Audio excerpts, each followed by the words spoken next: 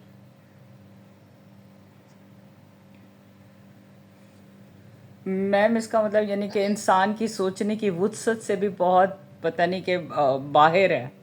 جیسے کہ جو ہم جو سنتے ہیں میم میٹا فزکس میں کہ بیسکلی ریالٹی ہوتی ہے جس میں جیسے ہم ویڈیو گیمز دیکھتے ہیں میم ان میں گھس جاتے ہیں اور پھر ایک نئی ریالٹی آتی جاتی ہے تو سم تھنگ لائک دیٹ میم.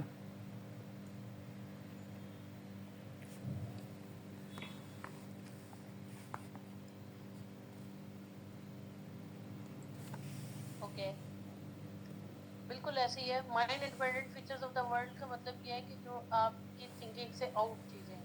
ٹھیک ہے, یہ وہی ساری چیزیں ہیں جو ود ٹائم سائنس کا پارٹ بنتی رہی. اب دیکھیے جو جتنی بھی انوینشنز ہوئی ہیں وہ سب پہلے میٹا فزکس کا پارٹ تھی کیونکہ وہ مائنڈ سے انڈیپینڈنٹ تھی, کسی کو ان کے بارے میں نہیں پتا تھا. ڈفرینٹ ڈسکوریز ہو گئی, ڈفرینٹ ٹائپس کی انرجیز ہیں, سائنسی جتنی بھی ہماری ایجادات ہیں, everything comes under this head. Once they are known to the human اور ان کو فائنڈ کرنے کے جب پروسیجرز آ گئے تو وہ part of the meta physics نہ رہی ود ٹائم. سو اس لیے جو میٹا فزکس کی سائنس ہے نا یہ کہتی ہی یہ ہے کہ ٹیکنالوجی کو میٹا فزکس کے ساتھ الائن کرنا چاہیے. یعنی وہ چیزیں جو ہماری وہم میں بھی نہیں آ سکتی وہ ٹیکنالوجی کا پارٹ بنے گی. ہمارا ابھی بھی ہم کہتے ہیں نا پتہ نہیں اس کے بعد کون سی ٹیکنالوجی آ جائے گی یا کس ٹائپ کی ٹیکنالوجی آ جائے گی. بیسیکلی وہ یہی چیز ہے, combination of metaphysics and technology. اس کے علاوہ ماڈرن سائنس میں اسکلڈ آرٹیسنس کام کرتے ہیں, یعنی وہ لوگ جو پریکٹیکلی کام کر رہے ہوتے ہیں اور آفن دے آر الٹریٹ, یعنی وہ تمام لوگ جو بیسیکلی آپ کی سائنس کو پریکٹیکل شکل میں لاتے ہیں, پریکٹیکل فائنڈ میں. جیسے دیکھیں ایک ایئر کرافٹ کو بنانے کے لیے ایک انجینئرنگ یوز کی گئی ہے, اس کے لیے کچھ ٹیکنالوجی یوز کی گئی ہے, لیکن پریکٹیکلی اس کو بنانے والے جو کرافٹس مین ہوتے ہیں جو خود اپنے ہاتھ سے کام کرتے ہیں تو وہ اسکلڈ ورکرز ہوتے ہیں جو اس سائنس کو مزید آگے جو ہے چلانے کے لیے ہیلپ آؤٹ کرتے ہیں. اور لاسٹ ون از رینیسنس فیون. اور یہ رینیسنس فیون جو ہے نا یہ بیسیکلی ایک ایسی اسٹیٹ ہوتی ہے جہاں پہ کنسنسس ڈیولپ ہو جاتا ہے between different school of thought. جیسے ایک اکانومسٹ ہیں یا ٹیکنوکریٹس ہیں یا اسکلڈ ورکرز ہیں یا آرٹ سے تعلق رکھنے والے لوگ ہیں, سوشل ویل بینگ کو کنسیڈر کرنے والے لوگ ہیں. So when all they are combined so they give rise to a renaissance fuel. Renaissance جو ہے ویسے تو ایک ہسٹری میں ایک ٹائم گزرا تھا کہ جب یہ سمجھا جاتا تھا کہ جی سوسائٹی جو ہے نا وہ چینج ہو رہی ہے, کلچر جو ہے وہ چینج ہو رہے ہیں. بیسیکلی یہ 15ویں صدی میں اس کا آغاز ہوا تھا. سو اس کا مطلب یہ تھا کہ یہ بہت ٹائم تک جو ہے سوسائٹی جو ہے یورپین یہ چینج کا جو ہے وہ شکار رہے گی, ایوالو ہوتی رہے گی. So Renaissance fuel is basically shift in two domains and then combination of those two. اچھا یہ ماڈرن سائنس کے لیے یہ چاروں چیزیں ضروری ہیں. لٹریٹ اسکالرس کا ہونا, سائنس میں میٹا فزکس اور ٹیکنالوجی کا کمبینیشن, اسکلڈ آرٹیسنس جو واقعی آپ کی ٹیکنالوجی کو یا آپ کی سائنس کو عملی اقدام تک لائیں, اور آپ کے رینیسنس فیول یعنی آپ کی اکنامک کنڈیشنز بھی جو ہے نا آپ کے اسکالرس کو آرٹیسنس کو ان کو ری انفورس کریں, ایک شفٹ بنے کہ کمبینیشن ایسا ہو کہ سائنس جو ہے وہ ویل بینگ کے لیے یا اکنامک گینز کے لیے یوز کی جائے. اچھا اس کے بعد جو ہے نا یہ کون پیراڈائم شفٹ آیا فلاسفی آف ٹیکنالوجی میں, اور انہوں نے کہا کہ جو سائنٹیفک ریولیوشنز ہے نا اکراس دا گلوب, اگر دیکھا جائے تو سائنس کی اپنی ایولیوشن جو ہے وہ ٹیکنالوجی کے اوپر ہی ڈپینڈنٹ رہی ہے. ابھی بھی اگر آپ دیکھیں کہ سائنس اگر ہم کہتے ہیں نا سائنس ترقی کر رہی ہے, سائنس بہت آگے جا چکی ہے, تو وہ ٹوٹلی ڈپینڈنٹ آن ٹیکنالوجی بھی ہی ہوتی ہے. یعنی کہیں نہ کہیں سائنسی پرنسپل کا استعمال کسی پریکٹیکل چیز میں یوز ہوا اینڈ دین وہ پارٹ بن گیا ایولیوشن کا. تو یہ کونس نے 1962 میں اپنی جو ہے نا ایک بک لکھی تھی, the structure of scientific revolutions, اور اس میں انہوں نے بتایا تھا کہ سائنسی جو ہے وہ پیراڈائم شفٹ کیسے ہوتا ہے, یعنی ایک بڑی ریسرچ کا بلیف جو ہے وہ کیسے شفٹ ہوتا ہے. اس کے لیے انہوں نے 3 چیزیں بتائی تھی, scientific revolution, normal science and scientific humanity. Scientific revolution basically paradigm shift ہے, جس میں کب پیراڈائم شفٹ ہوتا ہے جب انوملیز ایکومولیٹ ہو جاتی ہیں. انوملیز کا مطلب ہے کہ جو کامن کنسنسس اسکالرس کا چل رہا ہوتا ہے اس ٹائم پہ کسی ایک ڈومین کو لے کے, کسی ایک آئیڈیا کے اوپر ایک اسکول آف تھاٹ جو ہے وہ ڈپینڈ کر رہا ہوتا ہے, بلیو کر رہا ہوتا ہے اور اس آئیڈیا کو اسی طرح سے ہی لے کے چل رہے ہوتے ہیں اسکالرس, تو وہ پیراڈائم بن جاتا ہے, اسی کے اوپر سارے کام کرتے رہتے ہیں. جیسے لیڈرشپ کے اندر ٹریڈ پیراڈائم تھا, ٹریڈ کے اوپر ہی سارے لوگ کام کرتے رہے, پوری ایک صدی جو ہے وہ لیڈر کے ٹریڈ کے اوپر چلتا رہا. پھر پیراڈائم بیہیورل اسٹڈیز پہ چلا گیا, پھر کنٹیجنسی اور انٹیگریشنل پرسپیکٹو ہم نے پروبیبلی لیڈرشپ کی اسٹڈیز کے اندر بھی یہ پڑھا ہے. یہ پیراڈائم شفٹ تب ہوتا ہے جب کوئی انوملی کریٹ ہو جائے, any thing that is in usual in stream of scholars, کچھ نیا آبزرو ہو اور انوملیز اتنی زیادہ ہو جائیں کہ ان کی ایکومولیشن ہونے لگے, یعنی ان کی تعداد بڑھنے لگے, تو وہ پیراڈائم شفٹ ہو جائے گا. سملرلی جیسے ٹریڈ تھیوریز چلتی رہی, ایک پیراڈائم تھا ٹریڈ لیڈرشپ کا, اس کے اوپر کام ہوتا رہا, لیکن بیچ میں ایک دو اسٹڈیز ایسی آ گئی جنہوں نے دیکھا کہ جی ٹریڈ سے زیادہ بیہیویئر میٹر کرتے ہیں, تو انوملی کریٹ ہونے لگی. اب انوملیز جب زیادہ ہو گئی تو پیراڈائم شفٹ ہو گیا, پھر بیہیورل پیراڈائم آ گیا. تو اس طرح سے سائنٹیفک ریولیوشن جو ہے وہ ہوتی ہے اکراس ٹو پیراڈائمس. اچھا, اس کے علاوہ نارمل سائنس, جس میں ہم سمپلی کسی بھی ایگزسٹنگ پیراڈائم کے اندر ہی رہتے ہوئے چیزوں کو اسٹڈی کر رہے ہوتے ہیں, اسے نارمل سائنس بھی کہتے ہیں. جیسے ابھی ٹریڈ اور بیہیویئرل تھیوریز کی میں نے اگزامپل دی لیڈرشپ کی, تو نارمل سائنس میں یہ ہوگا کہ اگر ایک سائنٹسٹ جو ہے ٹریڈس کے اوپر کام کر رہا ہے, دوسرا پرسنالٹی پہ کر رہا ہوگا, تیسرا بگ مین پہ کر رہا ہوگا, چوتھا پھر پرسنالٹی پہ کر رہا ہوگا, so everyone is basically conducting the same sort of research to verify the same puzzle or to close the same puzzle within the existing paradigm. تو اسے نارمل سائنس کہیں گے, یہ پیراڈائم شفٹ نہیں ہوگا.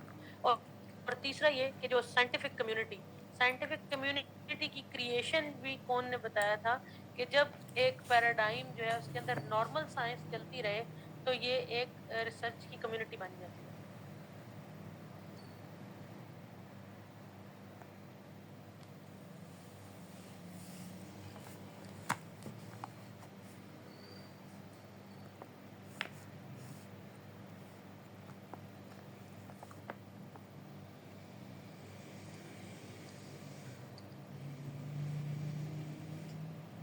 تو یہ تین چیزیں جو ہے نا, یہ کون نے اپنی اسٹڈی کے اندر بتائی تھی, اور انہوں نے سائنٹیفک ریولیوشن سے ہی جو ہے وہ فلاسفی آف ٹیکنالوجی کو جو ہے وہ ری انفورس کرنے کی بات کی تھی. آگے اب ہم دیکھتے ہیں کہ ٹیکنالوجی ہے وہ کس کس چیز سے انفلوئنس ہوتی ہے. اب دیکھیں ورڈ جو ہے سائنس اینڈ ٹیکنالوجی, آلدو کہ ہم فلاسفی آف ٹیکنالوجی صرف پڑھ رہے ہیں, لیکن سائنس کی اپلیکیشن کو کیونکہ ٹیکنالوجی کہا جا رہا ہے, اس وجہ سے سائنس اینڈ ٹیکنالوجی کو ہینڈ ان ہینڈ جو ہے وہ ساتھ لیا جاتا ہے. سو کلچر کا انفلوئنس, ایک تو فلاسفی کا frame work, it will impact the nature of science and technology being used in a particular society in a particular era. So philosophical framework اس میں ہوں گے, Cohen opened the way for appreciating philosophical worldwide view in science, religious and political components shape scientific paradigms. ٹھیک ہے, وہ political conditions خراب ہوئیں, economic indicators خراب ہوئے, تو اس کی وجہ سے کیا ہوا, ایک اسپیشل ٹائپ کی ریسرچ سٹارٹ ہو گئی. جیسے اگر ہم بات کریں آج کل, تو انٹرپرینوریل ریسرچ کے اوپر بہت کام کیا جا رہا ہے, اسمال بزنسز کے اوپر کام سٹارٹ ہو جاتا ہے, اسی طرح کاسٹ کٹنگ اسٹریٹجی کے اوپر کام سٹارٹ ہو جاتا ہے. تو جیسے جیسے پولیٹیکل, اکنامک اور ریلیجیس انڈیکیٹرز چینج ہوتے ہیں, اس کے اکارڈنگلی ریسرچ کا جو فریم ورک ہے وہ بھی چینج ہوتا رہتا ہے. ابھی دیکھیں جیسے کلائمیٹک کنڈیشنز آ رہی ہیں, تو اس کے لیے ہم جو بار بار ایس ڈی جیز کی بات کرنے لگے ہیں, تو یہ بھی بیسیکلی ایک فلاسافیکل فریم ورک ہے. اچھا, اس کے علاوہ سوشل آئیڈیالوجیز بھی امپیکٹ کرتی ہیں سائنس اینڈ ٹیکنالوجی کو. وہ کیسے, کہ ہمارے کلچر کے اندر جن چیزوں کے بارے میں بلیف ہوتا ہے کسی بھی چیز کے بارے میں, وہ انفلوئنس کرتا ہے ہماری سائنٹیفک تھیوریز کو, اور وہی بلیف جو ہے ہمیں لے کے چلتا ہے ہماری آگے سائنٹیفک اپلیکیشنز کو, یعنی ٹیکنالوجی کو. سملرلی جیسے اگر ہم بات کریں کہ ہمارا جو belief theory X and theory Y میں ہم پڑھتے ہیں بلیف, تو وہی بلیفس ہم اگر لے کے چلیں, اسی طرح ہم نے ایچ آر کے کچھ بلیفس پڑھے ہیں, سوشل بلیفس کیا ہونے چاہیے, تو ہم کہتے ہیں کہ ایچ آر کے یہ بلیفس ہیں کہ human wants to do work, اگر ہم ان کو اچھی انوائرمنٹ دیں گے تو وہ کنٹریبیوٹ کریں گے. ٹھیک ہے, وہ آرگنائزیشن کے ایسٹس ہیں, تو اگر ان سوشل تھاٹس کو, ان آئیڈیالوجیز کو لے کے چلیں گے تو ان کا امپیکٹ جو ہے وہ سائنس اینڈ ٹیکنالوجی پر بالکل ویسے ہی ہوگا. لیٹس سے کہ اگر آپ یہ سمجھتے ہیں کہ لوگ بالکل لیزی ہیں, اور وہ کام نہیں کرنا چاہتے تو آپ ایسے ٹیکنالوجیکل فیکٹرز کو انیشیٹ کریں گے یا جو ان لیزی لوگوں کو ہیلپ کریں. یا اگر آپ یہ سمجھتے ہیں کہ لوگ بڑے شارپ ہیں, بڑے انٹلیکچوئل ہیں, تو آپ کی جو سائنسی ایجاد ہے وہ بھی اسی طرح کی ہوگی کہ ہاں اس کو چلانے کے لیے جو ہے وہ ایک ماسٹر مائنڈ جو ہے وہ اس کو چلا سکتا ہے, ایک اچھا جو ہے وہ انٹلیکٹ والا پرسن اس کو یوز کر سکتا ہے اس ٹیکنالوجی کو. تو this is how the scientific evidence of society would impact technology. And last one is technological implications. So اگر تو سائنس کے کلچرل کمپوننٹس ہیں, ریلیجن, پولیٹکس, یہ بھی افیکٹ کرتے ہیں, اور صرف اس ٹیکنالوجی کی سوشل ایکسیپٹنس جو ہے نا وہ ضروری نہیں ہے. اس کی ریلیجن, پولیٹکس, اس میں اکانومی کو اگر ہم ایڈ کریں نا تو وہ بھی پولیٹکس کا پارٹ ہے.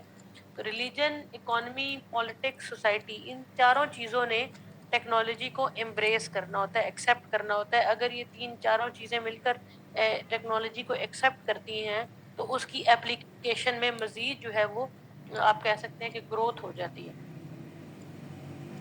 اچھا, اب ہم آتے ہیں, ابھی پیچھے ہم نے جو یہ ساری سٹوری پڑھ کر لائی ہے یہ بیسیکلی ایک اوور ویو تھا ریگارڈنگ سائنس اینڈ ٹیکنالوجی کی بیس پر کہ پیراڈائم کیسے شفٹ ہوتا ہے, اور پازیٹیوزم فالوور شپ ہے اس کے لیے, سائنس اور ٹیکنالوجی میں ڈفرنس کیا ہے, ماڈرن سائنس کے اندر کیا چیزیں انکلوڈیڈ ہیں, پیراڈائم شفٹس کا کیا مطلب ہے, اور کلچر کیسے سائنس اینڈ ٹیکنالوجی پہ امپیکٹ کرتا ہے. تو یہ یہاں تک جو اس کی اسٹریم تھی وہ ٹوٹلی فلاسفی کا ہی ایک تھیم تھا. یہاں سے آن ورڈز اب ہم اس کی ڈیفینیشن پڑھتے ہیں, تو یہ تو کافی ایزی ہے. ذرا سادیہ, ذرا 4 ٹائپس کی ڈیفینیشن کے نام آپ کو سامنے نظر آ رہے ہیں, یہ پڑھ دیں ذرا. Ma'am, hardware, rules, systems and applied science.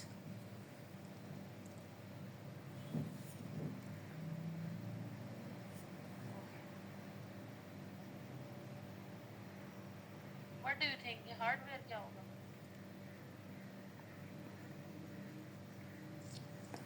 What do you mean by hardware? میم, اس سے یہ سارے جو کمپیوٹرز ہیں, جو نیٹ ورکس ہیں میم, یہ جو فزیکل جو چیزیں آ جاتی ہیں میڈم وہ ہارڈ ویئرز میں آ جائیں گی آئی گیس.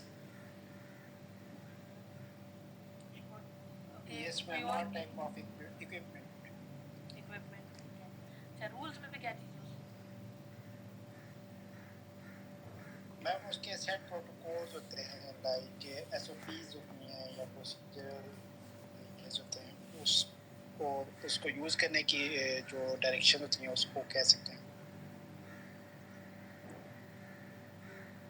ٹھیک ہے. سسٹمز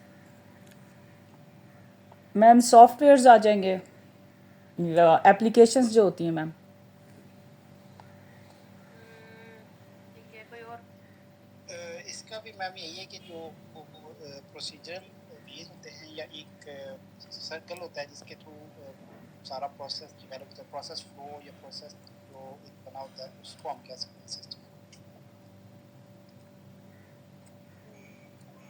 ٹھیک ہے. Applied science.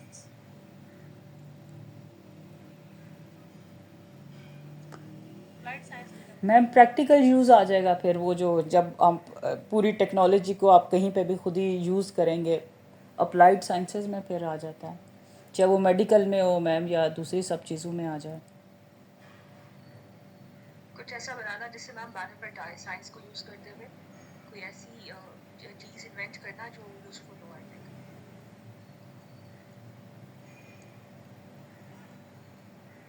اچھا, یہ چاروں جو ہے ان میں دیکھیں کہ جیسے لاسٹ میں کومل نے کہا کہ کوئی ایسی چیز بنانا, تو یہ بیسیکلی ٹیکنالوجی کی ہی ڈیفینیشنز ہیں. ٹھیک ہے, تو یہ 4 طرح کی ایوولوشنری ڈیفینیشنز ہیں.